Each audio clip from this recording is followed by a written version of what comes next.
have you here tonight.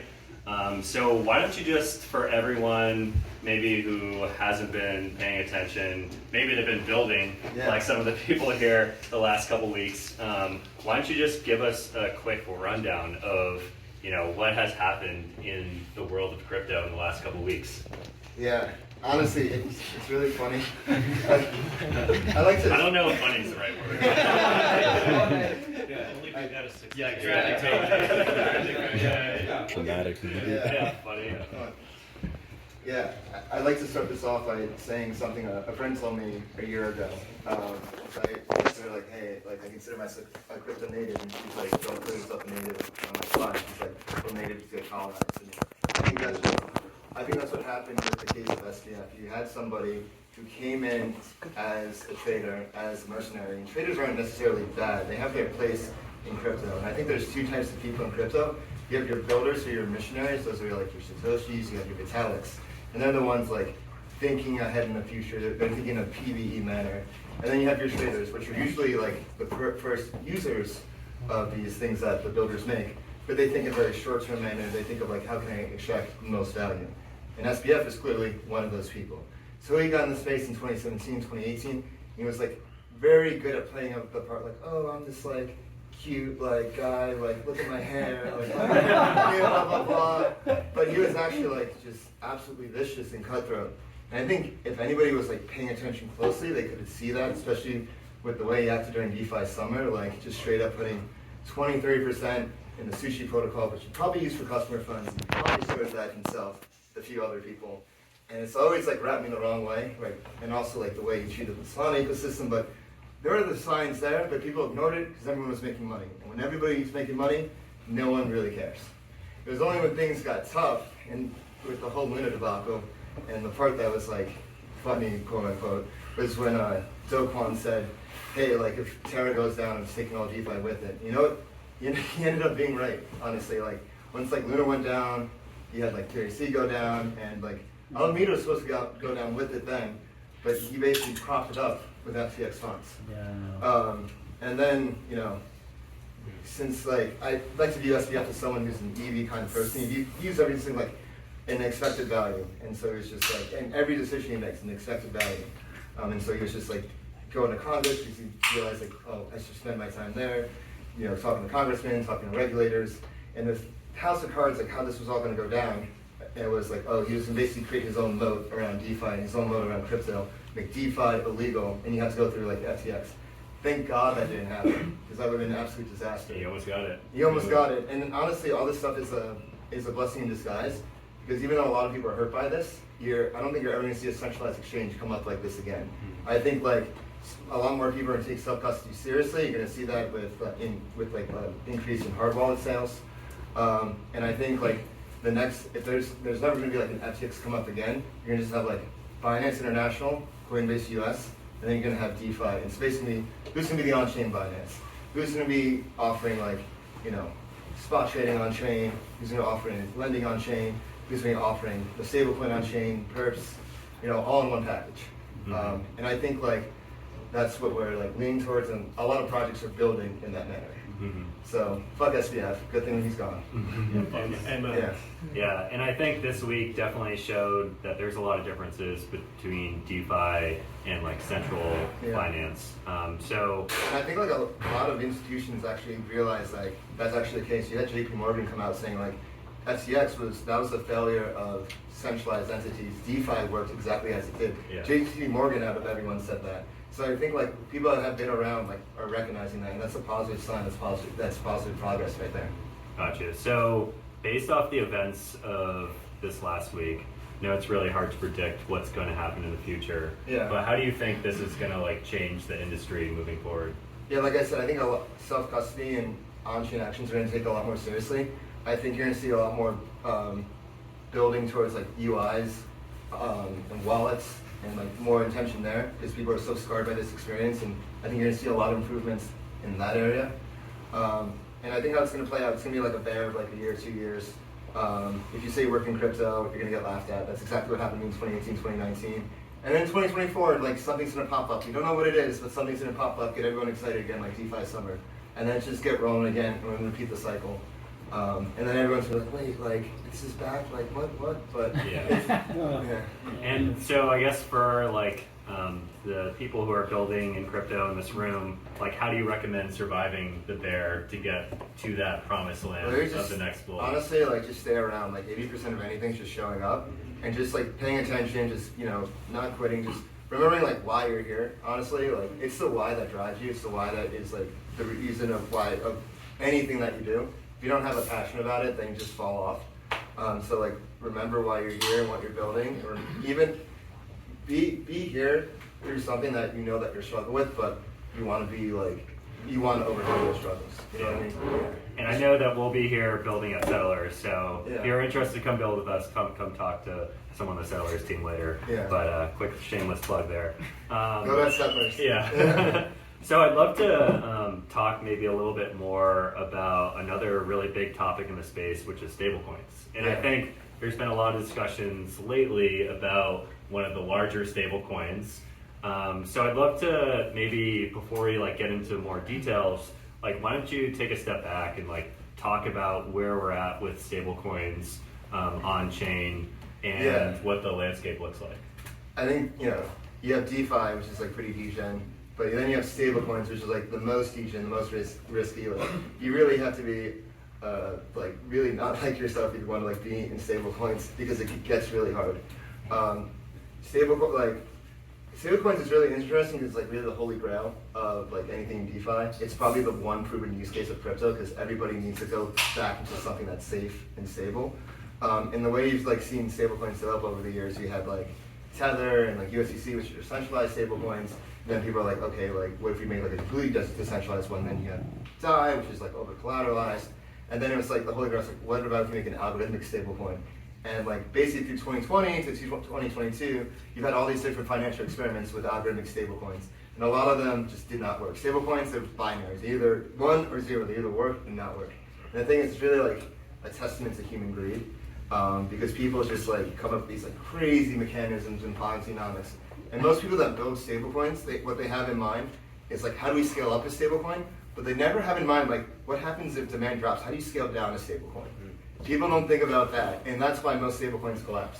And that's what like Frax has done differently, especially with their AMOs, is they have developed a mechanism where it's stablecoins, where Frax itself can scale up with the AMO, but it can also safely scale down.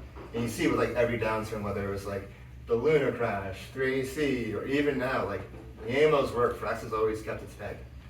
And so I think of Frax as like a good balance, and it's a good middle ground for this stablecoin trinity. So you have the peg, decentralization, and the peg, decentralization, scalability. Thank you. Sorry, and scalability. Frax is like in the middle of all three. Yeah, we got one of those true believers out here. Thank you. So why don't you just maybe just because the details I think really matter, and to your point, like stablecoins are only as valuable as they are stable and pegged to something, and in most cases. Why don't you talk a little bit more about what happens if Frax goes to 0.99 of a dollar? Like what happens? What keeps it pegged? Yeah, so I think about it like this, like with the current structure of Frax, with the AMOs, Frax will use the protocols themselves to maintain peg, and the biggest AMO is the curve AMO. So basically, you can, if like people keep swapping like into USDC from Frax, like they'll basically lower the liquidity in the AMO. And like they'll take Frax out of the pool. And the inverse happens if like let's say like Frax is growing, then they'll like inject Frax and USDC into the pool. So Frax will use like the Curve protocol itself to maintain its peg. And Sam recognized that early on, like Curve will be an essential part of the Frax ecosystem, and that's why he was like so all in on it, and that's why he was so all in on Convex when that came out, because he realized like the most important thing Frax can do is maintain its peg. And so that's what they focused on for the past year and a half, and that's why they have the biggest Convex stack and never paid a cent for it, yet they're number one for that. Mm-hmm. Yeah, no, it's been great to see like all the new Frax pools that come out. Do you, just quick aside, do you have a favorite Frax curve pool? Do I have a favorite? Or it doesn't have to be Frax too. Honestly, the Frax ETH pool, the new one that came out, I think that's pretty cool. I think Frax ETH is one of the coolest things that have come out in recent memory. I think it's the best structured liquid staking derivative, because like you have Steve, which is Lidos, which is rebasing, which is not very possible in DeFi. Yeah. You have Rocket Pool, which is like a single token, but it's occurring all the time, but so it's hard to build oracles around that, so it's hard to do lending. But with Fraxgiving, you have Fraxgiving, which is basically Wrapped-ETH. It's Frax's version of Wrapped-ETH, and you have sFraxETH, which is the Frax vault. So you, not all Frax-ETH is staked in sFraxETH, but all Frax-ETH is in a validator. So you always have like a little bit of a bumped yield, and then let's say like the yield's higher in the curve pool, like today it's at like 20%, you can go and put it in the curve pool, and it's, what is Frax-ETH but another stablecoin? It's an ETH-pegged stablecoin. And so like who's the best at creating stablecoins? It's Frax. Yeah. Yeah. And I'm super excited to see like new pools that will come up for that as well. Talking about pegged products, there's another kind of newish pegged product that you know that I like a lot. FPI, which I don't know if you guys are familiar with CPI, but essentially the government has a metric that tries to measure inflation, and there's a basket of goods that track with a certain CPI index. And Frax decided that not only did they want to bring that on chain, but they wanted to try their hand at a different collection of goods to help measure inflation. So can you explain a little bit more about FPI and what that enables? Yeah, FPI is the stablecoin that's pegged to the consumer price index. I like to think of it as a middle ground between Frax, like a dollar stablecoin, and something like Home, which is free floating. And basically it tracks the rise in or fall in the consumer price index. So let's say it's like $1 and inflation's like 2%, and it's tracked over month after month. So like it'll go up to like $1.02. And I think like over time how it's going to evolve is you're going to have, like right now there's just one methodology, which is the Chainlink Oracle for the CPI.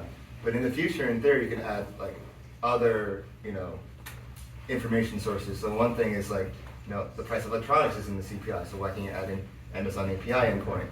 You can do a cars.com API endpoint. So you can create like an accurate reflection of what inflation actually is and create a stablecoin that reflects something in the real world. Yeah. Yeah. Because I think at the end of the day, like when you hear the word stablecoin, like you want it to be stable to something. And in that case, in most cases it's the dollar or some other currency, but it's in that like, case, it's an on-chain hedge against inflation. Yeah. So if you're a DAO and you want to save value and have a hedge against inflation, you just hold FPI. Yeah. Yeah. Awesome. So as an investor, what are some other things that you're excited about in the space getting built right now? A few other things I'm excited about. Like one project that really caught my eye, honestly, is Berachain.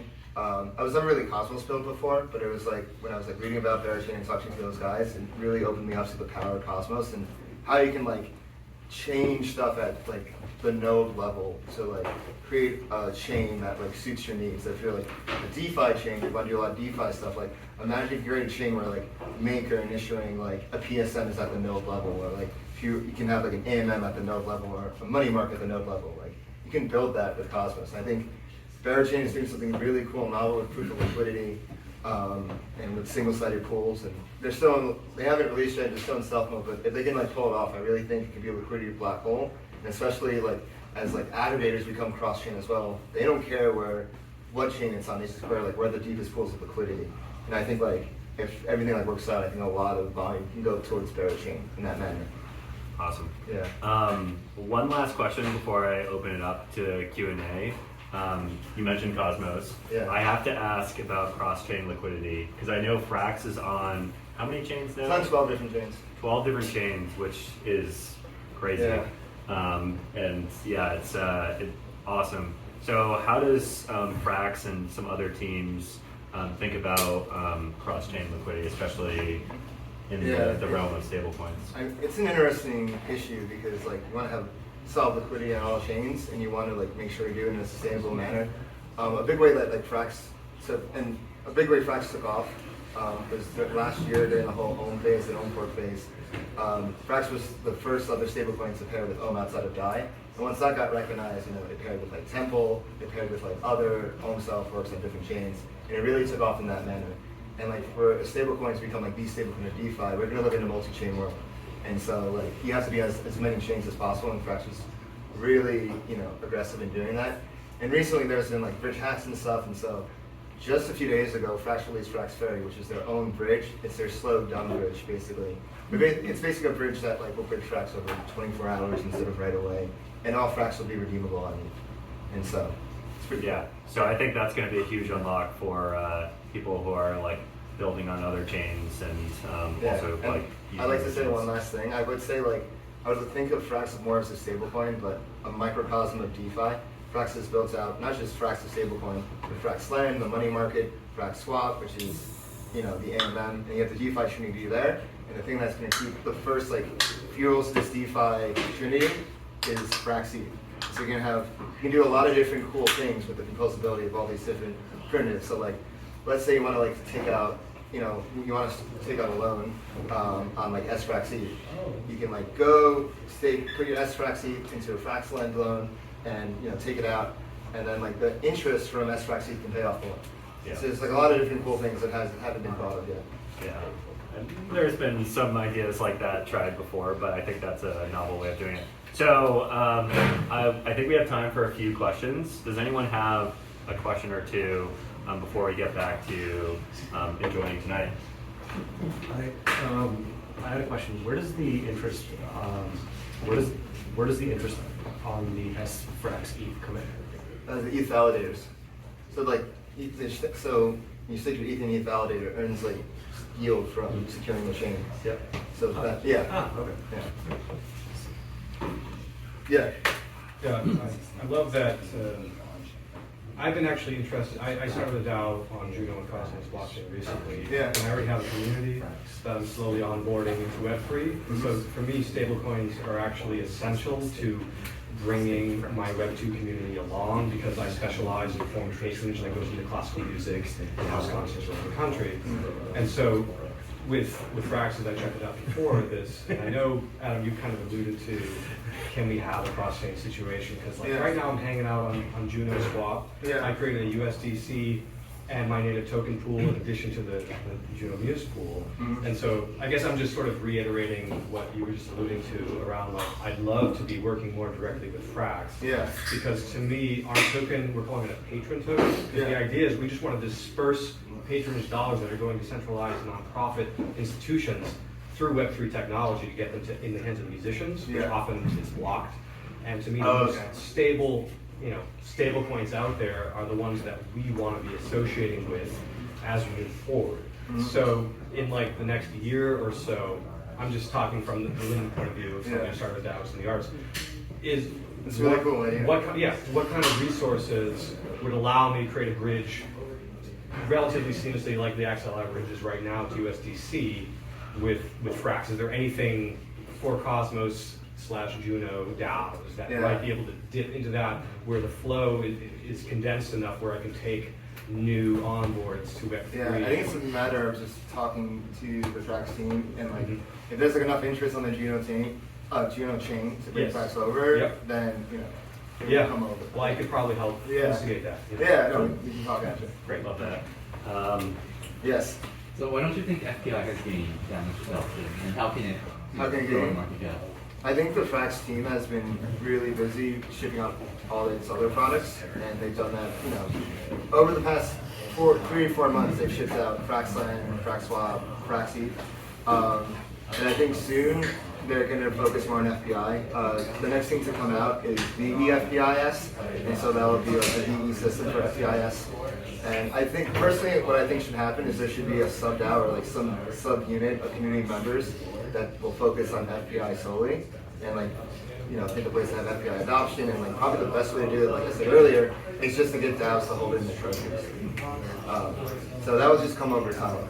Stablecoin adoption is hard. There's a reason why USDC and Tether are the biggest ones. Tether is the biggest one because it's the stablecoin of centralized exchanges. USDC is the biggest one because it's becoming the stablecoin of DeFi. Frax has found its niche in a few other situations, like being the stablecoin, Long Forex being the stablecoin of other DeFi native primitives. And so, adoption will happen slowly over time. We can't predict how it will happen, but we can theorize and we can just keep building in that direction. Awesome. Last question. If you had to attack Frax and try and break it, how would you do it? Where do you think is again, the design's very cool, it's very strong, scalable both directions, but if you had to say there's one weak point that needs to be solved, where do you think is the weakest point in the ecosystem? Because it's now getting big, it's not just the stablecoin, it's the money market, lend pools. more surface area for attack. People deploy highly profitable trading strategies and attack it. Yeah. So just want like. I think he's asking for a friend. Yeah, asking for a friend. No, that's a great question to keep in mind. So like, Frax I think was built intentionally in a very conservative manner, thinking of like what is like the worst possible thing that will happen and like how can we mitigate against that. And so like how the curve AMA was built and how like Frax's curve strategy works is the majority of like curve liquidity and like majority of Frax is in the curve pool. And so even if you like took all the Frax in circulation and sold it into the curve pool, then it would still maintain its peg. Okay. And so, but like, let's say for some whatever reason, like doesn't, like, let's say like the curve pool just like runs out, and then you go, the next thing would happen would be the minting and redeeming against it directly on Uniswap, which is like a little bit riskier and whatnot. But like, I can't imagine that happening because there's more liquidity in the curve pool than there is like Frax outside of it. Yeah, I mean, it's definitely been tested and, you know, held up. Yeah, I can tell you, like, during like the fall of Terra, like there were so many attacks on Frax. So many people were trying to like short it and just like sell into the pool and attack it. Was in like, the 4 pool. It was the 4 yeah, I mean like the 4 pool was like just about to launch and like we got very lucky that didn't end up turning out. Yeah. Awesome. Well, thanks everyone. Marcus, I know you have a question, so I'm just gonna call on you. All right, sure. Pegging an interest rate is historically extremely dangerous because you have to always be making more than that interest rate. If we run out of marginal buyers on chain, so retail isn't buying FXS and FDIX anymore, and yeah, isn't it like a share model for FDI2 though? FDIS. So FDIS is like. Yeah, so if we run out of marginal buyers for FDIS and FXS, and then your on-chain yields fall so heavily that they can't actually keep up with inflation anymore, maintaining the rate for FDI would be really hard to almost impossible. Would Frax wind the product down at that point, or just keep trying to push like how I would imagine it they would have to basically bring down the inflation rate for something that can like be reached. Okay. So, like how I imagine it happening is like right now it's just pegged to the CPI and probably like pegged to things to make the average inflation rate go lower so it could like reach it. So like 1/2 CPI. Yeah, for like half the CPI. So it would be some like emergency adjustment because like FPI is a very ambitious project. Like you're guaranteeing that you're gonna like create a stablecoin that rises with inflation. like you're running a money market that's beating inflation always. Yeah, exactly. It's hard. Yeah. Awesome. Well, thanks so much, and if everyone can give, DeFi Dave.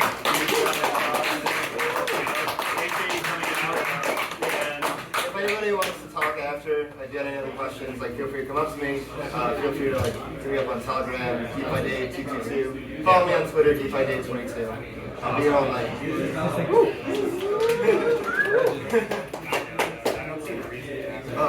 Thank you. I found this like really dope vintage clothing store in Lisbon.